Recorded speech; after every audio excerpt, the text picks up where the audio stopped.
اور جو اپنی امانتوں اور اپنے عہد و پیمان کا پاس کرتے ہیں اور جو اپنی گواہیوں پر قائم رہتے ہیں اور جو اپنی نماز کی پابندی کرتے ہیں، یہی لوگ جنتوں میں عزت و اکرام سے ہوں گے۔ تو اے نبی، ان کافروں کو کیا ہوا ہے کہ تمہاری طرف دوڑے چلے آتے ہیں، دائیں اور بائیں سے گروہ گروہ ہو کر جمع ہوتے جاتے ہیں؟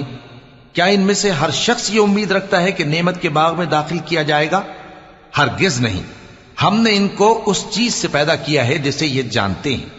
پس مشرقوں اور مغربوں کے مالک کی قسم کہ ہم طاقت رکھتے ہیں، یعنی اس بات پر کہ ان سے بہتر لوگ بدل لائیں، اور ہم عاجز نہیں ہیں۔ تو اے پیغمبر، ان کو باطل میں پڑے رہنے اور کھیل لینے دو، یہاں تک کہ جس دن کا ان سے وعدہ کیا جاتا ہے وہ ان کے سامنے آ موجود ہو۔ اس دن یہ قبروں سے نکل کر اس طرح دوڑیں گے جیسے کسی مقابلے کے نشان کی طرف دوڑے جا رہی ہوں۔